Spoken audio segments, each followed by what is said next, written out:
नमस्कार, मैं रविंद्र और हमारे साथ है हरिकेश्वर राम जी। हम लोग आज बात करने जा रहे हैं बिहार में जाति गणना जो हुई है उस पर कई लोगों को आपत्ति है। क्या कुछ उसमें खास है, क्या कुछ जनता को फायदा होने वाला है और क्या यह राजनीतिक गणना है या क्या है, हम बात करते हैं आज हरिकेश्वर राम जी से। तो सर बताया जाए, जो गणना हुआ इसमें क्या कुछ फायदा हो सकता है पब्लिक को?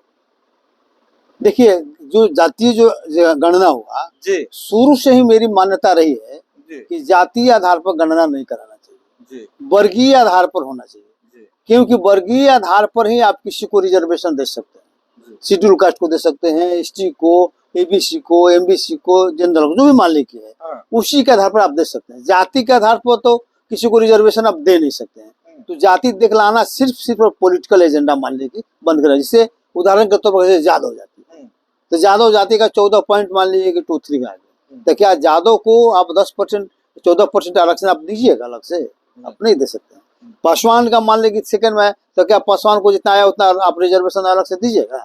जब भी होगा तो शेड्यूल कास्ट का रिजर्वेशन होगा, उसी में अपने भी लेंगे। उसी तरह से ओबीसी में होगा, उसी में यादव भी लेगा।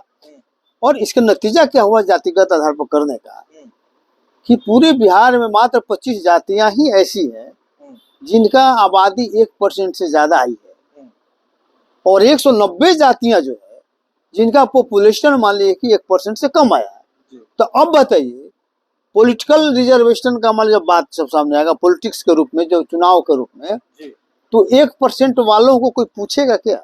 नहीं। उनकी तो राजनीतिक हैसियत खत्म हो गया। ऐसे तो मान लेके था ना कि भाई चलिए अब चुनाव किसी हो गया, लेकिन अब जान जाएगा कह रहे इसको तो वोटे नहीं है, तो उसको कोई पूछेगा नहीं, कोई नहीं पूछेगा। तो ये गड़बड़ होगा। 190 जातियों के साथ बहुत भारी अन्याय होगा। जो 1% इन्हीं लोगों के बीच, इन्हीं लोगों में आपस में करके राजनीति होगा इन्हीं लोगों के आधार पर, तो ये अच्छा नहीं हुआ है। सर, जाति के अलावा भी वर्ग आधारित भी गणना हुई है, तो वर्ग आधारित तो जब हो रहा गणना तो उसमें जाति का भी गणना हो गया है, लेकिन आप जो वर्गीकरण बोल रहे हैं उस आधार पे भी हुआ है। उस आधार पे सरकार कोई योजना बना सकती है। हम कह रहे हैं कि वही सिर्फ होता है, जाति वाला नहीं दिखलाया जाता। नहीं, अगर जाति हुआ तो छोट मतलब नहीं, इस जाति से ये पता चल गया ना कि मान लीजिए कि 1% से कम वाले 190 जात है, तो उसको कौन पूछेगा राजनीति में?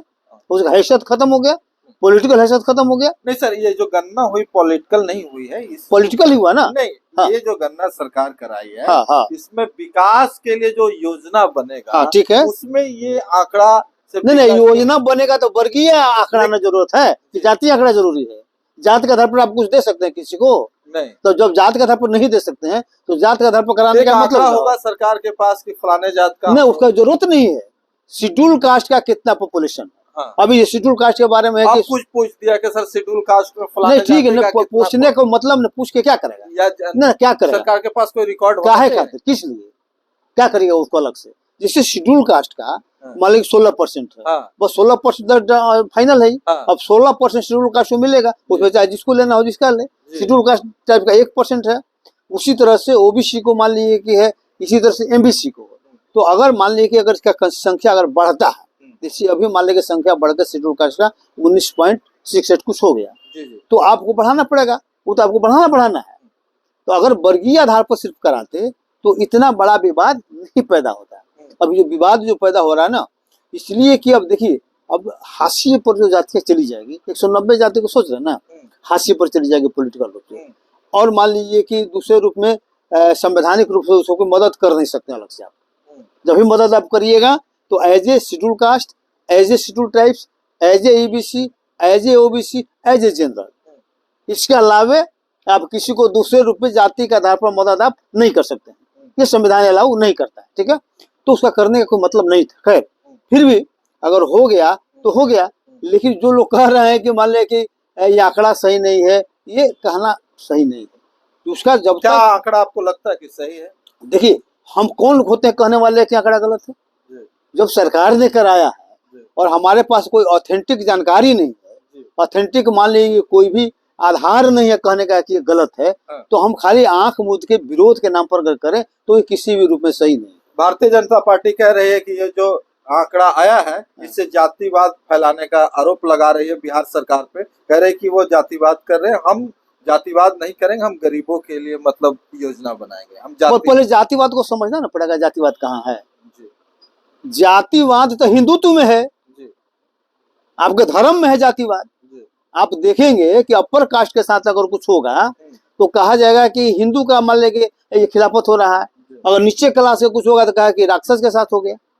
तो ये तो आपका जातिवाद तो हिंदुत्व में कुट कुट कर भरा हुआ है, वो तो जातिवाद को खत्म करने के लिए सब जरूरी है।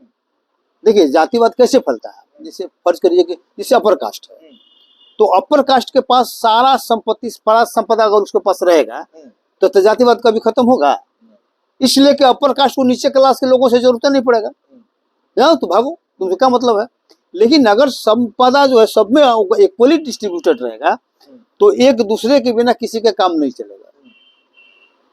क्या आप पर आश्रित है, वो उस पर आश्रित है, सब एक दूसरे के सहयोग से आगे बढ़ेगा तब लोकतंत्र स्थापित होगा। अन्यथा जातिवाद चल रहा है, यही जातिवाद है जो सवर्ण क्लास जातिवाद करता है।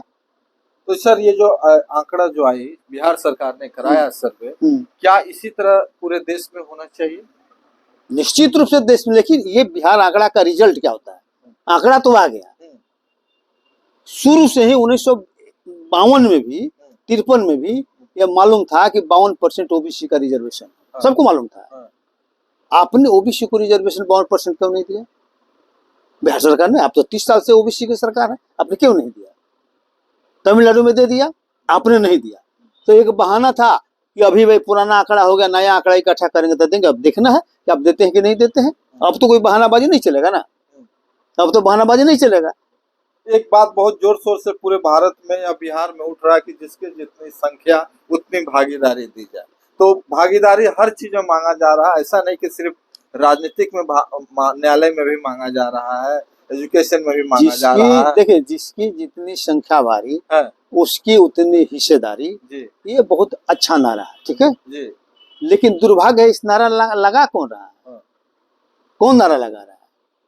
वही लोग लगा रहे हैं जो लोग बहुजन समाज के लोग लगा रहा है, तथाकथित बहुजन समाज के लोग नारा लगा रहा है कि जिसकी जितनी संख्या भारी उसकी उतनी हिस्सेदारी। लेकिन अगर आप बहुजन है सचमुच में तो सत्ता आपके हाथ पे रहना चाहिए था ना। अल्पसंख्यक के लोग नारा लगाते हैं कि हमारा हिस्सा दे दो, जब आप बहुसंख्यक हैं तो आप क्यों नारा लगा रहे हो भाई? आप सत्ता में चले जाओ, चुनाव में तुम्हारा अधिक आदमी है, चुनाव में जीत कर चले जाओ, है सब टोटल चाहेगा तो 52% जो ओबीसी है, अभी तो 64% यहाँ हो गया, तो एक को सीट दूसरे को जीतने देगा? एक को फॉरवर्ड जीत पाएगा? और टोटल बैकवर्ड चाहेगा तो नहीं जीतेगा। शेड्यूल कास्ट को जीत जाएगा, इसलिए उसका रिजर्वेशन है, ठीक है। तो रिजर्वेशन मांगना पड़ेगा जनरल कास्ट को। अगर लोकतंत्र सही मायने में स्थापित होता है और ओबीसी एकत्रित होकर वोट करता है और लोकतंत्र का स्थापित करता है तो ये रिजर्वेशन मांगने की जरूरत पड़ेगी किसको? सवर्ण क्लास को। वो नारा लगाएगा कि जिसकी जितनी संख्या बारे उसकी उतनी हिस्सेदारी, ये देने वाले आप होंगे। सर बिहार सरकार जो है ये आंकड़ा इकट्ठा की है, आगे क्या लगता है बिहार सरकार इस आंकड़ा को किस रूप में यूज कर सकती है, या राजनीतिक रूप में या सामाजिक रूप में? इसका सिर्फ राजनीतिक इस्तेमाल होगा, बस इसका सिर्फ राजनीतिक इस्तेमाल होगा, संवैधानिक इस्तेमाल ये लोग करने में सक्षम नहीं है। इसलिए कि जैसे ही आप करने जाइएगा, अभी तो शेड्यूल कास्ट का 20 और शेड्यूल ट्राइब्स का 2 करके दिखाए, बोले इतना ही करके दिखला, क्योंकि 50% से ज्यादा आप रिजर्वेशन नहीं दे सकते। अगर 50% से रिजर्वेशन ज्यादा नहीं दे सकते हैं तो फिर 10% जो गरीब स्वर्णों को दी गए वो कहाँ से आ गया? तो दिया कौन दिया है? आप दिए हैं? नहीं, सवर्ण दिया है ना। जज यूनिवर्सिटी में कौन है? सवर्ण है। उसके बारे में नहीं कहा कि 50% ज्यादा है, मना ही नहीं कि 50, नहीं वो मना ही नहीं कि 50% ज्यादा है। लेकिन जब आपका एससी एसटी ओबीसी का होगा तो तुरंत कहेगा कि तो 50% अधिक कैसे होगा? नहीं मानेंगे, तो चूंकि उसका जुडिशरी में उसका प्रभुत्व है ना, तो इसको शेड्यूल 9 में डालना पड़ेगा। तो शेड्यूल 9 में जब डलाएगा रिजर्वेशन देके, तो शेड्यूल 9 में भी डालने का आपको राइट नहीं है, वो केंद्र को ही राइट है। आप डालिएगा, वो नहीं डालेगा क्योंकि वहां मेजोरिटी आपका नहीं है। हाँ, लेकिन ये बाकी अगर राजनीति होगा, आगे का लड़ाई आगे बढ़ेगा, सेंट्रल लेवल पर भी लड़ाई जाएगा। चलिए अभी आपको रोकना चाहते हैं, जैसा कि आप जानते हैं कि अब समय खत्म हो रहा है, हम लोग लगातार इस विषय पर बात करेंगे। अभी हमारी बात पूरी नहीं हुई। बिहार के जो जाति गणना है उसके विषय में आपको जानकारी दे रहे थे। ये वीडियो आपको कैसा लगा जरूर कमेंट करके बताइएगा। अगर अच्छा लगा तो ज्यादा से ज्यादा शेयर कीजिए ताकि इन